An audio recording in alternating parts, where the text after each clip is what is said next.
Italy کا ایک بادشاہ حکومت اور دولت کے گھمنڈ میں غریبوں سے بات تک کرنا بھی برا سمجھتا تھا، اس لیے اکثر لوگ اسے ناپسند کرتے تھے۔ ایک روز بادشاہ شکار کرنے گیا، کسی جانور کا پیچھا کر رہا تھا کہ اس کا گھوڑا بے قابو ہو کر دور نکل گیا۔ تمام نوکر، سپاہی، وزیر سب بچھڑ گئے اور بادشاہ تنہا رہ گیا۔ اتنے میں ایک کسان نے بادشاہ کے گھوڑے کی رکاب پکڑ لی۔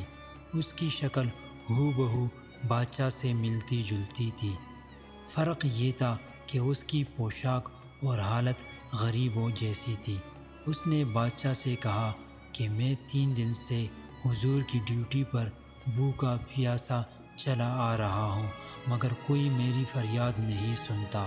بادشاہ غریب کو میلے کچیلے کپڑوں میں دیکھ کر یہ کہتے ہوئے آگے بڑھ گیا کہ میں ایسے لوگوں سے بات نہیں کرتا۔ غریب کسان پھر بھی اس کے پیچھے پیچھے چلتا رہا، یہاں تک کہ بادشاہ ایک تالاب پر پہنچ کر گھوڑے سے اترا۔ اس نے باغ ڈور ایک درخت سے عنقائی تاج اور کپڑے اتار کر ایک طرف رکھے اور نہانے کے لیے تالاب میں اتر گیا۔ یہ تالاب ایسے نشیب میں تھا کہ نہانے والے کو اوپر کا کچھ نظر نہ آتا تھا۔ جب بادشاہ تالاب میں اتر چکا تو غریب کسان نے بادشاہ کے کپڑے پہن کر تاج سر پر رکھ لیا، بادشاہ کے گھوڑے پر سوار ہو کر رفو چکر ہو گیا۔ کسان بادشاہ تھوڑی ہی دور گیا تھا کہ اسے شاہی نوکر چاکر مل گئے، جنہوں نے اسے بادشاہ سمجھ کر ادب سے سلام کیا اور ان کے ساتھ شاہی محل میں چلا گیا۔ اصل بادشاہ تالاب سے نہا کر باہر نکلا تو کپڑے، تاج اور گھوڑا کچھ بھی موجود نہ تھا۔ وہ بہت گھبرایا، مگر اب کیا ہو سکتا تھا۔